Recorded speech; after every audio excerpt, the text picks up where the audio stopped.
Buying a home is one of the most important decisions in your life.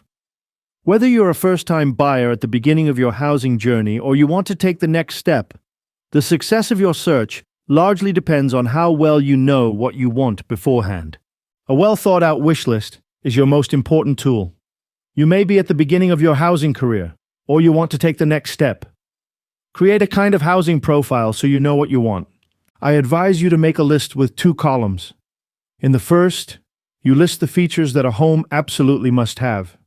In the second column, you put down any extras that would be nice to have. For example, in column 1, you put down a minimum of 3 bedrooms, and in column 2, a glass conservatory. A conservatory could potentially be added later when the garden is large enough. One of the most critical aspects when creating your wish list is distinguishing between what you can and cannot change about a home. This knowledge saves you not only disappointment, but also unnecessary costs and stress. There are unchangeable aspects that you need to think carefully about. The location and neighborhood are perhaps the most important unchangeable aspects. You can replace a kitchen, but the neighborhood stays where it is. Think carefully about factors such as accessibility to your work, amenities in the area, the atmosphere of the neighborhood, parking possibilities, and the prospects of the area. You also cannot change the location of the property. The orientation of your house determines how much sunlight you get. A home facing north gets less sun than a home facing south.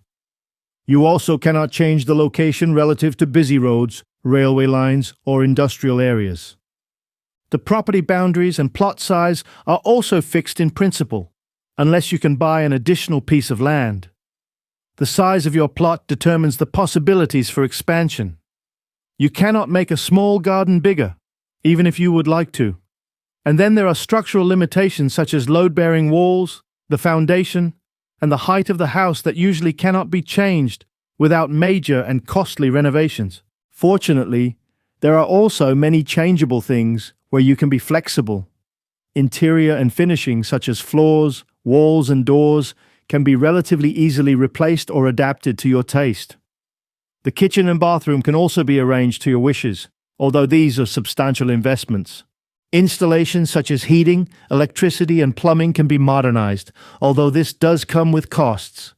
And smaller renovations, such as moving non-load-bearing walls, creating openings, or changing the layout, are also possibilities.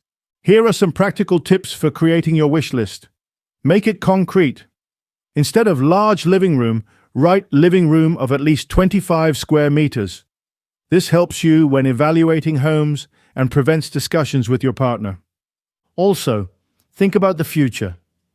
Consider how your life situation might change in the coming years.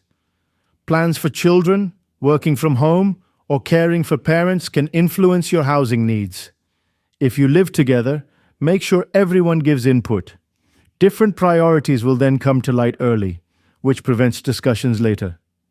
Also, be realistic about your budget. Your wish list must align with what is financially feasible. A villa with a swimming pool might be on your wish list, but it might not fit your budget. Remember that you always have to make some concessions somewhere, because a home, in most cases, will not fulfill all your wishes. So distinguish between must-haves and nice-to-haves. Depending on your housing wishes, you can give more priority to certain aspects. Must-haves are features you don't want to deviate from. Think about the number of bedrooms, minimum living space, accessibility to public transport, maximum travel time to work, energy label because of monthly costs, and parking possibilities. Nice-to-haves make a home more attractive, but are not essential, such as an extra bedroom or study, a large garden versus a small garden, a balcony or roof terrace, a walk-in closet, an open kitchen versus a closed kitchen, or a garage versus a carport. You naturally decide for yourself what choices you want to make in this. There are specific points of attention for each housing type. With an apartment, you pay attention to noise nuisance from neighbors, the height of the complex, the presence of an elevator, the maintenance of the complex, and monthly homeowners association fees. With a terraced house, you think more about the location in the row. Is the house at the beginning, between other houses, or at the end? Noise nuisance from neighbors, the size of the garden, and expansion possibilities are also important. With a detached house, you focus on privacy, maintenance of the entire property, the size of the plot, and the energy costs of such a larger house. And then you have the difference between new construction and existing construction. New construction often means less immediate maintenance, but a higher purchase price. Existing construction can have more character, but may require more maintenance. Regarding new construction, there is also a difference in delivery level, and in most cases, you will have to purchase and lay the floors yourself or have them laid. You also have to treat or finish the walls yourself with paint or wallpaper in most new construction cases.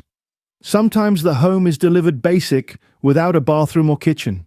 Pay close attention to this when buying a new construction house. Besides this, buying a house is also about feeling, and you should not ignore this feeling. So the art is to find the right balance in this. A home can seem perfect on paper, but if it doesn't feel right during the viewing, then listen to your intuition. Many people I ask why they bought the house at the time give as an answer, "This house felt right immediately."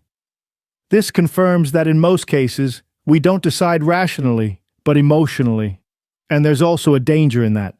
At the same time, you have to be careful not to fall in love with details that can distract you from more important things. A beautiful garden can make you forget that the home is too small for your family situation. Here, the future vision is extremely important because nobody knows nowadays where the housing market is heading. Here are the practical steps for making your wish list. Step 1. Hold a brainstorming session. Sit down with your partner or housemates and write down everything you find important, without taking feasibility into account. Step 2. Categorize everything. Divide all points into the categories must-have, nice-to-have, and unimportant. Step 3. Prioritize within categories. Put the points within each category in order of importance. Step 4. Do a reality check. Check whether your must-haves are realistic for your budget and the housing market in your search area. Step 5. Build in flexibility. Determine which nice-to-haves you can make compromises on if the perfect home is a bit more expensive. In practice, you will notice that no house is perfect, and you always want to change something when you have bought it. That's also fine. Back to the wish list. There are many commonly made mistakes when creating wish lists. Being too perfectionist is one of them. As mentioned, no home is perfect. Be prepared to make compromises on less important matters. People also often forget to take maintenance costs into account. A large house or old home can require more maintenance than you expect. Only focusing on the present is also a mistake. Think about how your housing situation might be in 5 or 10 years. Underestimating the neighborhood also happens often. A perfect home in a bad neighborhood is often not a good investment. And don't get carried away by emotional decisions and superficial things that are easily adjustable. Here are some tips for using your wish list during viewings.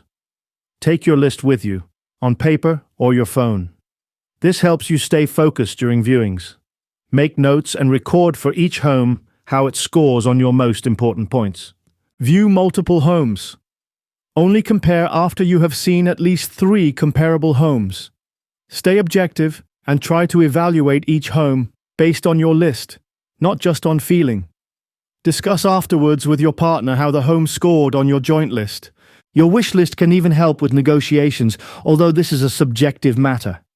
If a home doesn't meet some nice-to-haves, you can try to use this to justify a slightly lower price. Conversely, if a home checks almost all the boxes, this might justify a slightly higher bid. It's normal for your wish list to evolve during your search. Maybe you discover that certain things you found important turn out to be less important, or that you had overlooked something. Be open to these insights and adjust your list where necessary. However, don't change your must-haves too quickly. These are there for good reasons, and it's tempting to adjust them for a home you've fallen in love with. As a real estate agent, I regularly see them at multiple homes, people who have no idea what they're looking for. The difference between an apartment and a detached house is so great that there is doubt between the extremes. This also applies to neighborhoods. Less housing supply can strengthen the doubt, forcing you to look elsewhere. Before making an appointment for a viewing, get your affairs in order and fill in that wish list. The clearer you have in mind what you want, the easier the search becomes. Get assistance from a buyer's agent when the process becomes too complicated. That's not a bad idea at all because the selling agent is there for the seller. It's logical that you then also take an expert on board who guides you. A well-thought-out wish list is therefore the basis of a successful home purchase.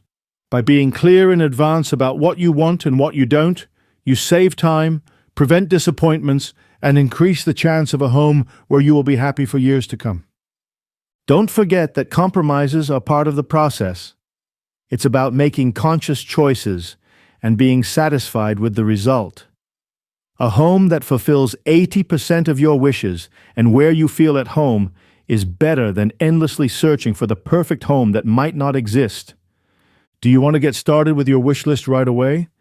Then go to our website, where you can download a free sample wish list that you can adapt to your heart's content. No registration required, no email address to leave behind. Just download and use. You can find the link in the description. Did you find this information useful?